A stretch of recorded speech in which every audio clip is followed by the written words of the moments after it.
Buenas noches. Welcome back to another episode of the BPM podcast, your favorite podcast in the world. And we're back, baby. I wasn't here last week because, you know what I mean? There was a little minor accident with my face, including my mouth.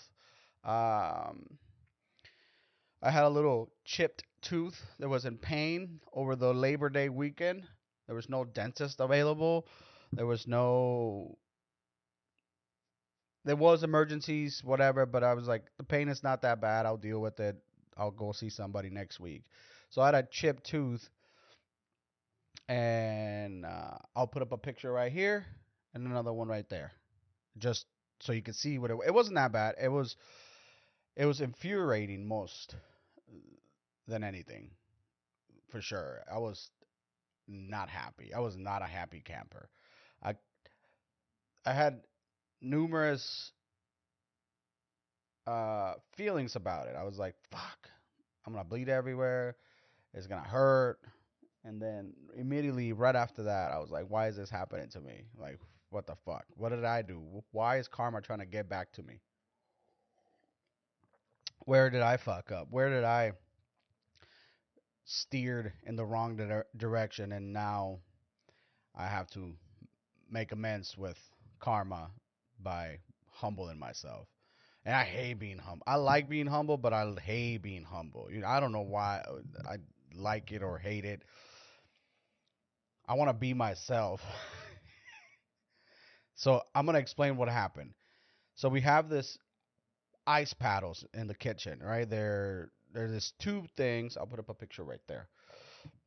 And they're on screw on top. You fill them with water and then stick them in the freezer, and that's how we cool stuff down from the danger zone. Like once it gets hot, you gotta cool it down to a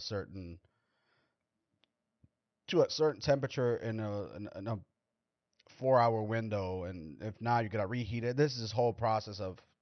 So we have this, and we had made refried beans.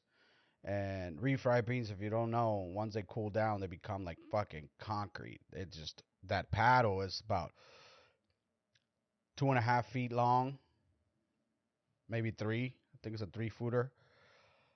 Stick it in a 5 gallon bucket with refried beans, so they just once it's like concrete. So I pull it out of the walk-in, put it on a table, and I start wiggling it back and forth, and it's not coming off. And at this time, I look over the beans. I look down, and I'm like, oh, that's just stuck. I was about to use my hand and try to like wedge it out, but I gave it like one last yank. I was like, if it doesn't come out in this one, I'll do something else. And as I yank, because I didn't yank up the first time, I was just side to side. But when I yank up, this screw thing that's where you screw it on top came loose, and this fucking 6 inch of hard plastic just hit me right in the mouth. And I felt it right away. Like I was like, oh shit. But I was angry. Like my first initial reaction was anger. I was like, what the fuck? Like, what is this? But I got over it, and your boy got a resin tooth now.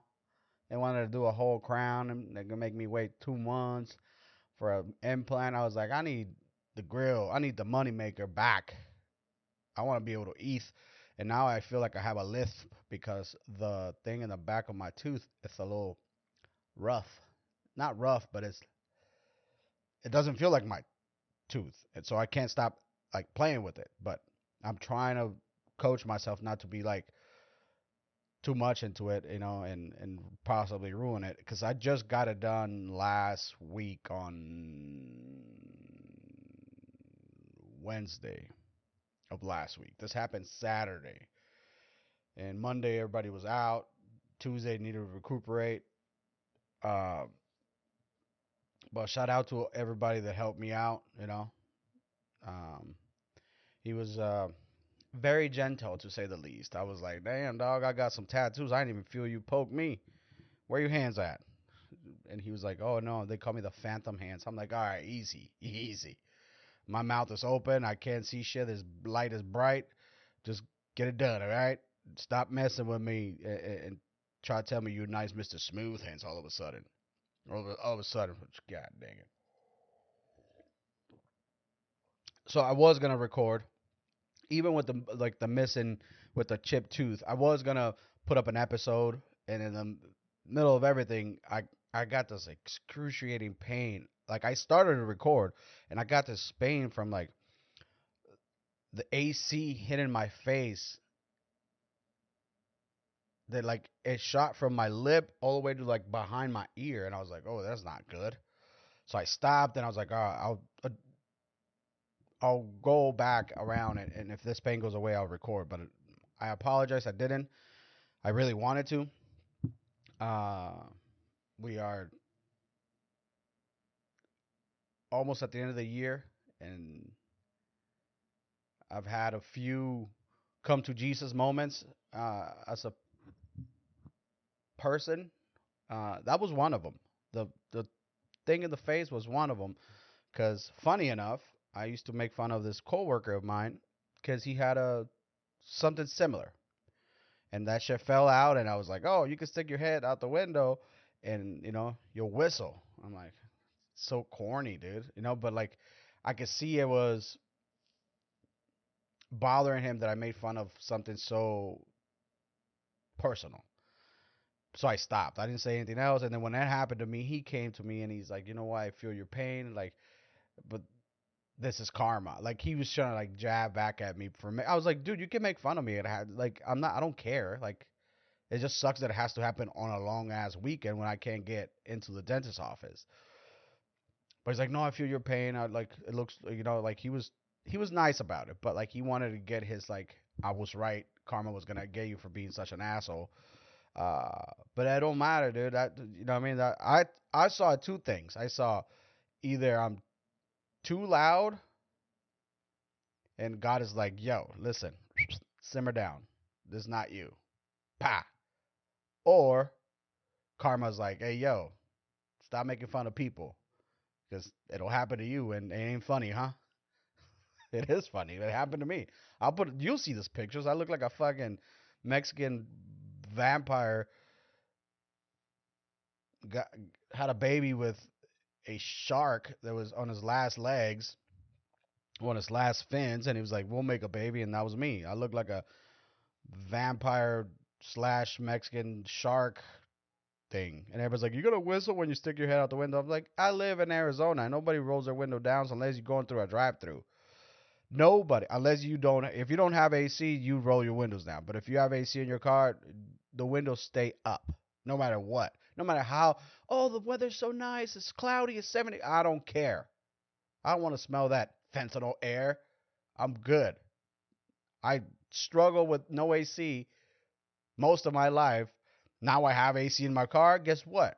Nobody is making me roll my window down. I don't care if I make a choo-choo train noise when I stick my head out the window. It don't matter. I lock the windows. Unless somebody toot in the car, which is commonly happening in my family. My daughter, she goes, "You guys might want to roll the windows down because my fart just did this." And it was deadly. This girl eats hummus and frozen grapes. So you imagine those farts. They're not nice. And my son, he's a bottomless pit. Right now, that's the only time I'm rolling the windows down. If he's like, "You know what?" He's actually, "Dad, can you roll the window down?" Like, he's like ashamed. He's like, "Can you roll the window down? It's going to smell in here." I'm like, yeah. But all those little jokes, it don't bother me. Like, who cares? Like, I got real things to worry about. The little joke thing is just to get, just to bust somebody's chops about something. Not like I mean to hurt you and like I want you to feel less than me, even though you are, you peasant. I do declare. But that happened last week and it was not fun. Also, another thing that happened. How do you guys feel about that Oliver Anthony character, musician? I cannot stop singing this fucking song. The other day I came home, put my speaker in the bathroom or in the bathroom, blasted Anthony Richmond, North of Richmond, for like a good 30 minutes. I couldn't, I listened to it all day in my head, and that's what happened. I like something, and I like squeezed every dopamine corner and crevice that it has, and then once it's done, then I'm like, there's no more dopamine from it. I move on to the next one because my your brain starts to like, this is what I again. This is not proven. This is just me how I experience music. I experience music to where like I'll burn every bridge there is of dopamine from that one song or that one artist, and then I move on. I give the new generation a chance uh, to enlighten me into something else that gives me that dope. No, not because like, oh, not because like the artist that I just listened to is not good enough anymore. It's just I'm done and I want to move on. I have the freedom to do so. Like just like you have the freedom to go back to 1972 and dig out those old songs and remind yourself that they were so good, right? That same thing happens to me, but with the newer music. I'm like, fuck yeah, because coming up with an invention such as like a song or a movie or art, something new is always better. I'm not saying it's better than the old stuff. I'm just saying it's hard to put something good out. So when it comes out, why not give it a try? You know how many months it took to record that one song? You know how many life experiences that person had to go through to be like, all right, I feel capable enough that I could do this, and I'm gonna do it. And if it doesn't pan out, and then you start doubting yourself. It's like everything else. You doubt yourself with uh, with doing that one thing you want to do. You're like, I don't know. Like you're over researching and overthinking, and you never get to start to do it. So when it comes to music, I like to give it a try. I can go back if I miss something, and sometimes I do that. Sometimes I'll hear an artist popping off, like Fade. Fade is a Colombian urban music artist. I heard him over so many featurings, and I'm like, what's the fuss about this guy? I'm like, I don't have time to like investigate what's going on with his music and why is he so popular. But I found a just a smidget of a second, and I looked him up, and right now it's Oliver Anthony and Fade. Those two, I'm bouncing back and forth, right? But the message that the message that I leave you for you today, it is that you want to come to experience the music beyond the words, beyond the words, because the words could get through you a message that's being pushed by the agenda, and the message behind the song is frustration, but not only in the delivery of the lyrics, by also by the delivery of the pain in the voice. This person, this artist, his unique style of singing is unique to him. He doesn't hit certain parameters for the music industry, but like the realness of he is the Trump of the musicians.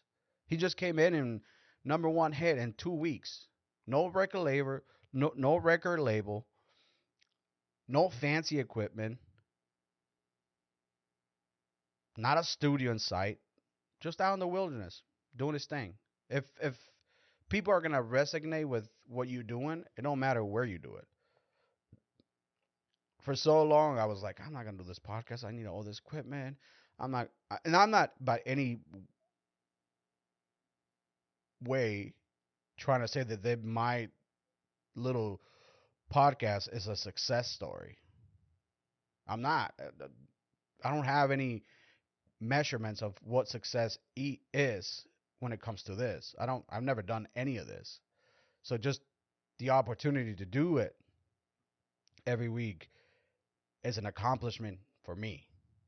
How it does, that's up to you. It has nothing to do with me. Some people might like it, some people might not like it, and that's okay. But like, I'm not gonna stop doing something I enjoy on the perception of other people. That how this does is totally up to everybody who decides to watch or not watch, or even listen. Because if you were me, if you ask me, like, hey, would you rather watch this guy or listen to this guy? I'd be like, which one's the lesser of both? And it's possibly listening. You don't have to look at this mug, you know what I mean? With a fake tooth over here. I wanted a gold tooth so bad, but I couldn't, you know? They're like, no, sir, you know, we can't. I'm like, why not? I look like a Mexican pimp shark pimp or something, right? So, like, to give my explanation on why I'm so obsessed with this song, it's the message in the guy's voice, not in the lyrics, in his voice. Like you could see the raw person still. He might get, washed with the industry as he progresses, but right now, like his rawness is like what is drawing a lot of people. His rawness, his background, the way he looks, he's got all the little things that make an artist be interesting. And also, it sounds fucking good. It's something you want to sing. It's like they're calling it an anthem song. I don't think we have an anthem as Mexicans. We focus on what two Mexican Americans are growing, born and grown up in the U.S. have to think about Mexico. If you are a real Mexican, if you are a real Mexican,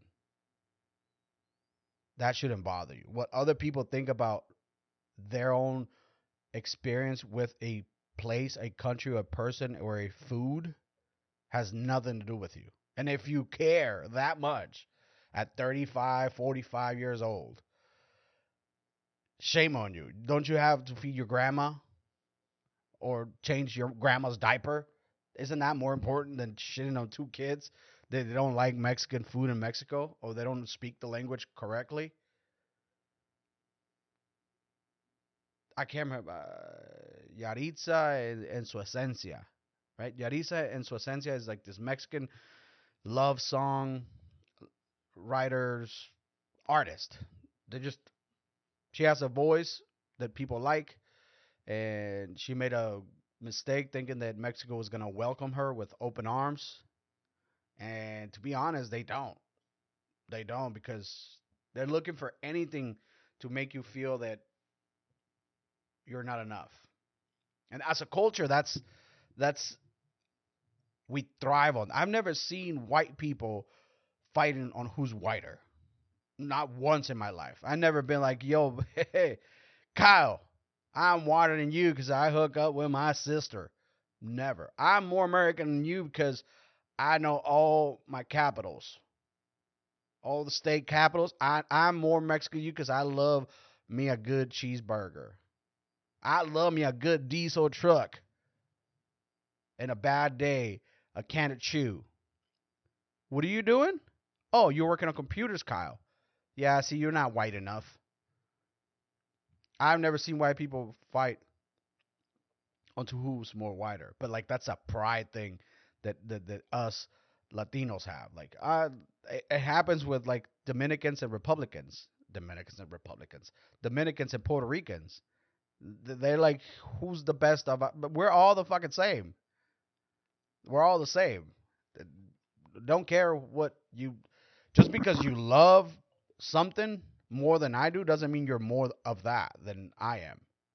But it is what it is, right? So like the message that this guy has should resonate with our people too, because I feel like our people are always in the dark about things. Yeah, you watch the news at Telemundo and Univision and all these places that are catered to the Spanish speaking community. But excuse me, but are they really telling you the truth? That's what I'm like concerned with. Are they really? Because it's happening with Fox, is CNN, and all those major networks. They're not really in the truth business. They're in the news business. Well, what makes news news? They get to cherry pick what we want to push onto the world, but the reality of the economy, the reality of the unrest, the reality of homelessness, the reality of the mess that some of these policies have created, no one's really talking about it. And my community, I feel like sometimes um, we are too strong for our own good because we'll put up with a lot of nonsense, and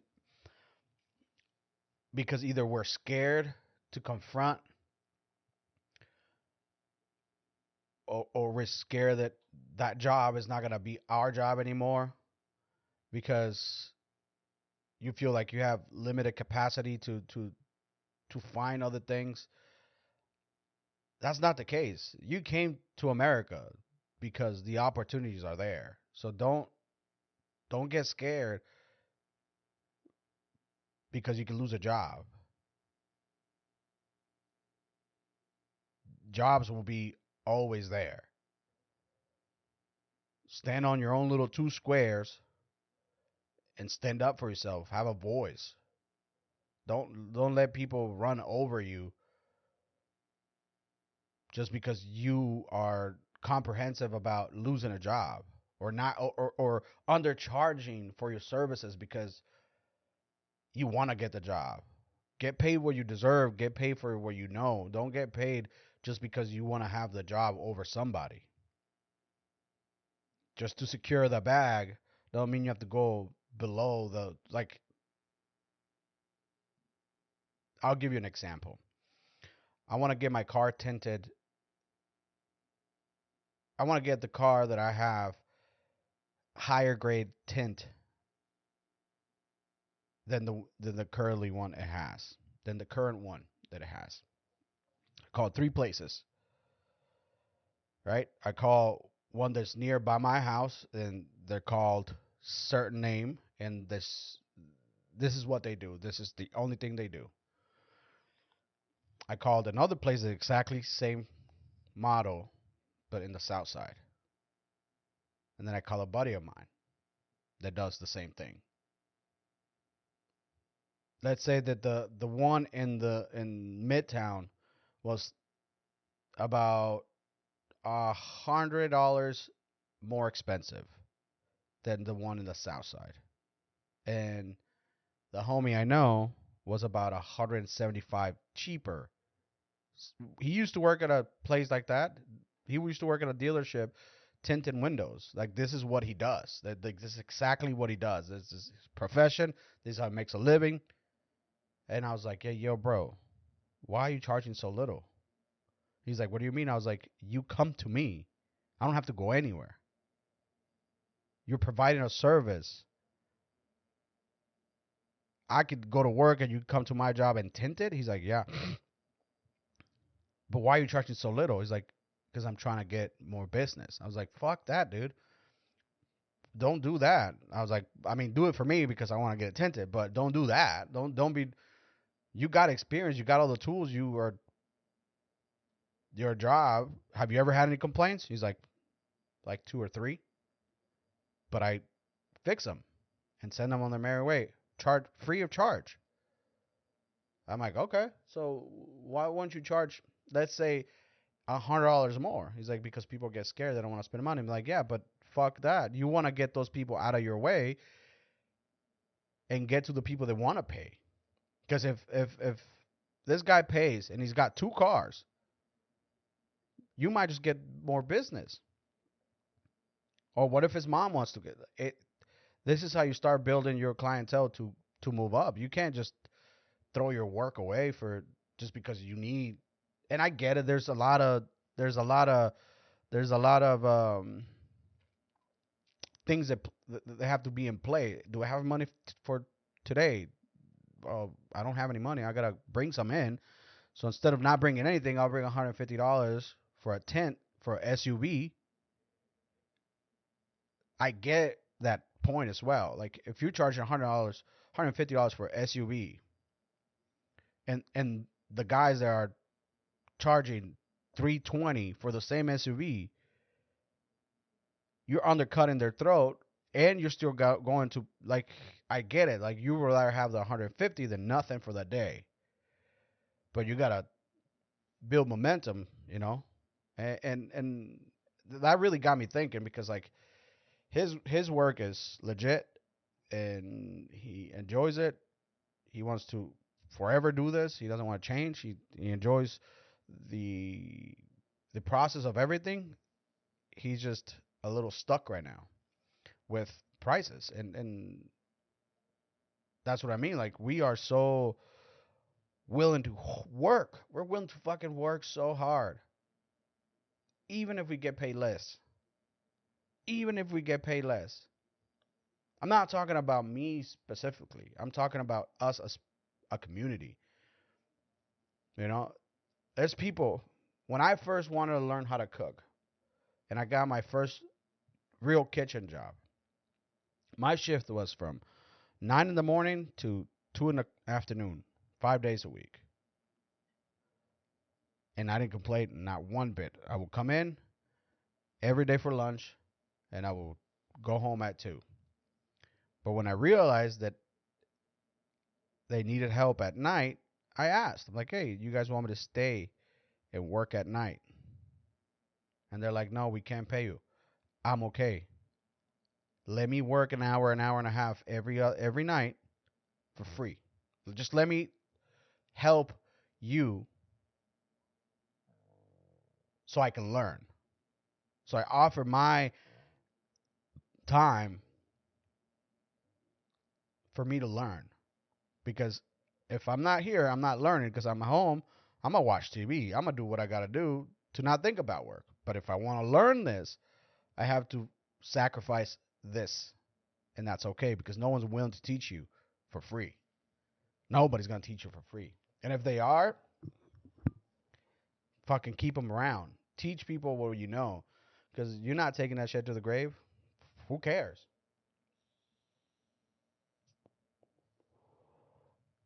So I did that for like months. And eventually they're like, you know what? I need you to come in and work that station, but that station pays this much. I'm like, fuck yeah. So like from one station to another station to another station to another part of the building, little by little, I just kept my mouth shut.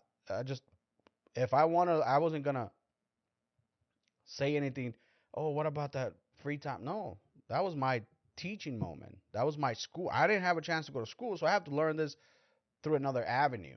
I have to learn this through my own means if I want to get good at this. Am I there? No. Am I there now? No. So, but now I changed how I practice my things. Now I have enough knowledge to come home and be like, all right, what type of food have I never tried? What type of food have I never eaten? and what are the ingredients I need.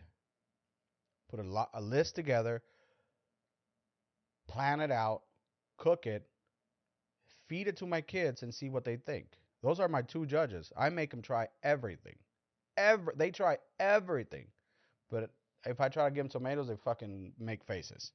They don't like cold. This is the thing. They don't like cold tomatoes on a sandwich or a burger. I'm like, that's the best way to have them. But if I make ceviche, tomatoes are no problem cold and diced. No problem. Marinara, not a problem. But sliced cold tomatoes, like a nice BLT, they don't fucking like it. Or a nice turkey avocado bacon sandwich, they don't like it. But that's what I'm saying. Like, now I have a different way on approaching things to go to the next level. And the next level is not easy. It's it takes a little bit of your soul to go to the next level, because you know you're gonna. If I sacrifice my time when I was first starting in the journey, what's next? What do I have to sacrifice next?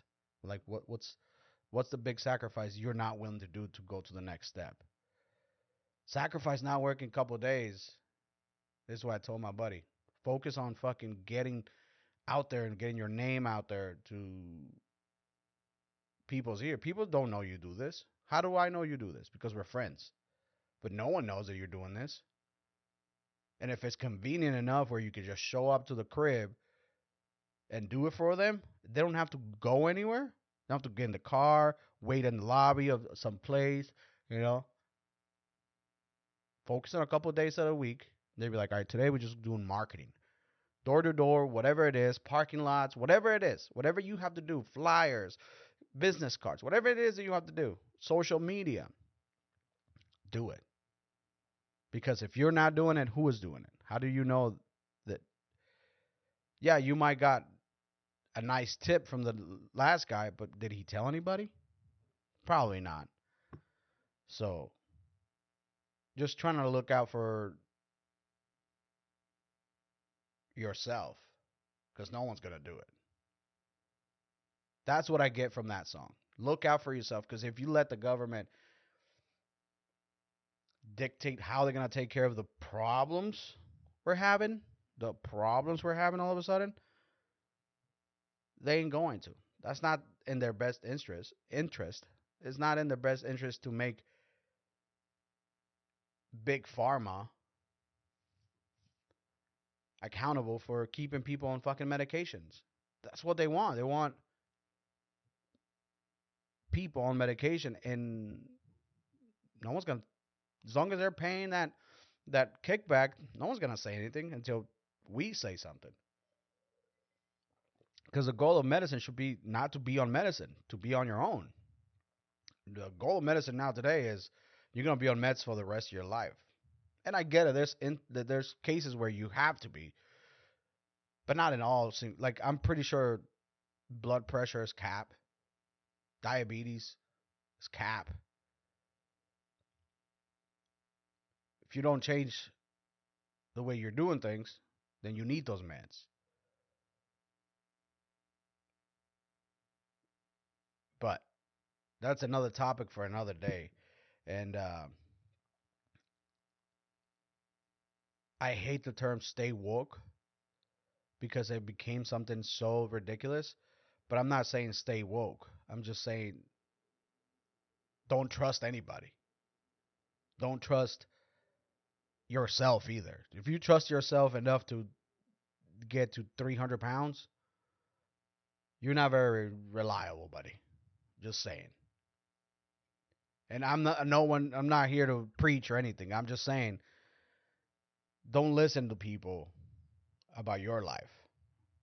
Run your life like you're the one running it. Not what do people think about this? Oh, that's what I think about. And just run with facts that are not checked by you. You spend that much time on the internet, research some shit on how to be better, How can you get to that point where you feel happy with yourself? And with that, my friends, ta ta, because this ain't your army. Bye.